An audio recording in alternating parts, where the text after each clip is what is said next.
রাম মন্দির না করে, রাম মন্দির তৈরি করার পেছনে অত কোটি কোটি টাকা খরচ না করে হাসপাতাল তৈরি করলে মানুষের উপকার হতো। সেখানে স্কুল তৈরি করলে মানুষের উপকার হতো। গরিব দুঃখীদের কাছে সেই টাকাটা বিলিয়ে দিলে মানুষের উপকার হতো।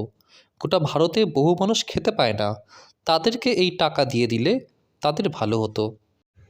রাম মন্দির তৈরি হওয়াতে সাধারণ মানুষের কোনো উপকার হবে না, বরং কিছু ভিখারি ভিক্ষা করে খেতে পারবে। বিগত কিছু সময় ধরে, মূলত 2019-এ সুপ্রিম কোর্টের রায় আসার পর থেকেই কিছু মানুষ সোশ্যাল মিডিয়া প্ল্যাটফর্মে এই সমস্ত কোশ্চেন করে করে নিজেদেরকে বিশাল বিজ্ঞ মনে করার চেষ্টা করছেন। তারা সমাজে নিজেদের বিশাল বিজ্ঞ প্রমাণ করার চেষ্টায় আছেন। আজকের এই পর্বে এক এক করে এই সমস্ত কোশ্চেনের উত্তর আমি দেব। আশা করব আপনারা পুরো ভিডিওটা দেখবেন। বিগত 550 বছরের ভারতীয় হিন্দুদের ত্যাগ, আত্মবলিদান, সংঘর্ষ, সংগ্রামের পর আজ 22শে জানুয়ারি অযোধ্যায় নবনির্মিত শ্রীরাম মন্দিরের শ্রীরামের পাথরের মূর্তিতে প্রাণ প্রতিষ্ঠা হলো। 550 বছরের বনবাসের পর শ্রীরামজি আজ তার বনবাস শেষ করে নিজের গৃহে ফিরে এলেন। ভক্তের ভগবান তার নিজের অধিষ্ঠানে অধিষ্ঠিত হলেন। আপামর ভারতবাসীর কাছে আজকের দিনটি যেন দ্বিতীয় দীপাবলি, যেন দ্বিতীয় দুর্গাপুজোর মহাষ্টমী, যেন দ্বিতীয় নবরাত্রি। বহু হিন্দু ধর্মাবলম্বীরা আজকে তাদের ঘর সাজিয়ে তুলবে প্রদীপ দিয়ে। সন্ধেবেলা শঙ্খধ্বনির মাধ্যমে বহু মায়েরা জানান দেবে যে তাদের প্রাণের ঠাকুর শ্রীরাম আবার তার মন্দিরে ফিরে এসেছে। এইবার এক এক করে সমস্ত প্রশ্নের উত্তর আমি দেওয়ার চেষ্টা করব। প্রথমে আসা যাক রাম মন্দির হওয়াতে সেখানকার সাধারণ মানুষের কোনো উপকার হচ্ছে কি না। এই বছরই দুর্গাপুজোর পর আমাদের মাননীয় মুখ্যমন্ত্রী একটি প্রেস কনফারেন্স করে প্রমাণ করার ডেসপারেট চেষ্টা করেন যে তিনি যে ক্লাবে ক্লাবে 70,000 টাকা বিতরণ করছেন, সেটা সেই দুর্গাপুজোর সময় যে মেলা বসে সেখানে যে ব্যবসা হয় তার মাধ্যমে সার্কুলেট হচ্ছে এবং সেখানকার লোকাল ইকোনমিতে সে তারা জানে। কিন্তু তবুও এই রাম মন্দিরকে কলুষিত করার জন্য তারা ডেলিবারেটলি জেনে শুনে এই কোশ্চেনগুলো করে, যাতে সাধারণ মানুষের মনে তারা তাদের বিষ বাষ্প ঢুকিয়ে দিতে পারে, তাদের প্রোপাগান্ডা ঢুকিয়ে দিতে পারে। প্রাচীন ভারতের ইতিহাস, তখনকার সমাজ ব্যবস্থা নিয়ে যারা নিরপেক্ষভাবে আলোচনা করে, নিরপেক্ষভাবে যারা রিসার্চ করে, তাদের যদি কথা আপনারা শোনেন জানতে পারবেন যে মন্দির মানেই ছিল সংস্কৃতি চর্চার কেন্দ্র, মন্দির মানে ছিলই শিক্ষা চর্চার কেন্দ্র। তাই বহু বহু পুঁথি শুধুমাত্র মন্দিরেই রাখা হতো এবং মন্দির ধ্বংসের ফলে আমাদের ভারতীয় ইতিহাসে বহু পুঁথি হারিয়ে গেছে। সেই সমস্ত আমরা কেন যে ভুলে যাই আমরা জানি না। আমাদের শাস্ত্রীয় সঙ্গীত শুধুমাত্র এসছেই দেবতার আরাধনা করার জন্য। আমাদের যে ক্লাসিক্যাল ড্যান্স ফর্মগুলো আছে, ওড়িশি, ভারতনাট্যম, কুচিপুড়ি, মণিপুরি, মোহিনীআট্টম, এই সমস্ত কিছুই তো ভগবানকে উৎসর্গ করে। কিন্তু তাহলে কেন আমরা মন্দিরের গুরুত্ব ভুলে যাই? আজকে একটা মন্দির কোথাও তৈরি হচ্ছে, ধরুন আপনার কালীঘাট, ধরুন আপনার দক্ষিণেশ্বর, সেখানে যে ছেলেটা ফুল বেচে, সেখানে যে মহিলাটা ফুল বেচে, প্রসাদ বেচে, সে মন্দিরটা কি তার কর্মসংস্থানের জায়গা নয়? সে মন্দিরটাকে কেন্দ্র করে কি তার জীবনটা রোটেট করছে না? এই সমস্ত জেনে বুঝো কেন যে এই প্রোপাগান্ডাগুলো ছড়িয়ে দেওয়া হয় সেটা আমি বুঝি না।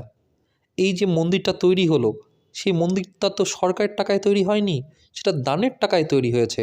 আমার খুব ভালোভাবে মনে আছে 2020 সালে যখন এই মন্দির তৈরি করার জন্য চাঁদা তোলা হচ্ছিল, আমি তখন ধানবাদে থাকতাম, ঝাড়খণ্ডের ধানবাদে। সেখানে আমাদের অফিসের সামনে একটা গুমটিও নয়, একটা তিরপল বিছিয়ে একটা চায়ওয়ালা থাকতো। তিরপল বিছিয়ে সে চা বিক্রি করতো। সে আমাদের চোখের সামনে 5,001 টাকা দিয়েছিল। কেন না, তার বাবা কর সেপাইকে লাঠি খেয়ে এসেছিল, তাই তার শ্রদ্ধায়, তার স্মরণে সে 5,001 টাকা চাঁদা দিয়েছিল। এই যে এত হাজার হাজার মানুষ, এত লক্ষ লক্ষ মানুষ তাদের ভালোবাসায় ভরিয়ে দিয়েছে এই মন্দিরের দানপাত্র, সেটাকে আপনারা কিভাবে কলুষিত করতে পারেন?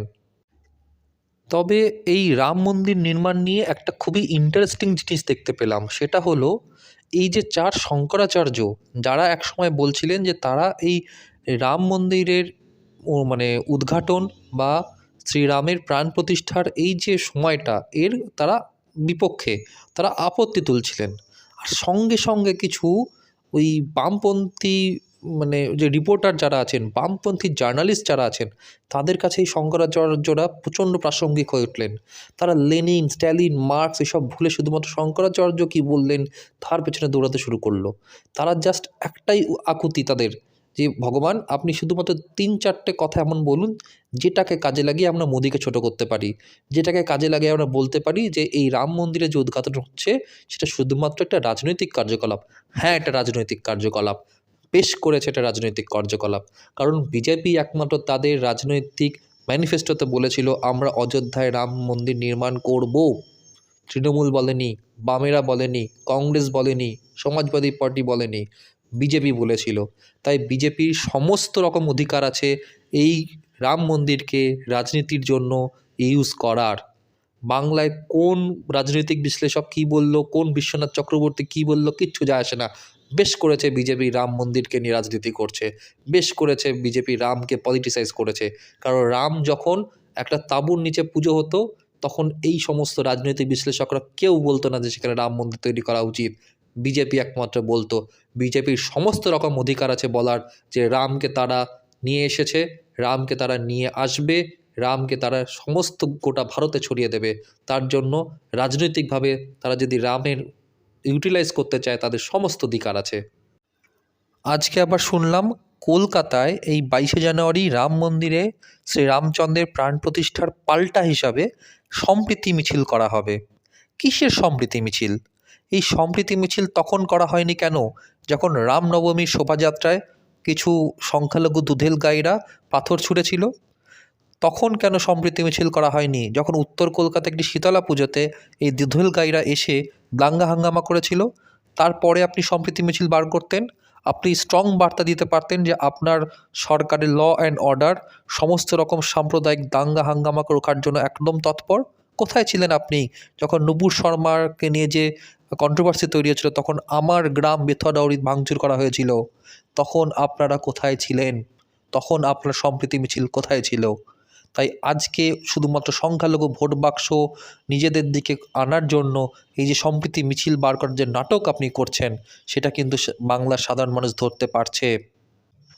আজকের মতো এইটুকুই। আজকের পর্বটি ভালো লাগলে লাইক, সাবস্ক্রাইব ও শেয়ার করুন। ধন্যবাদ। সবাই ভালো থাকবেন। জয় শ্রীরাম।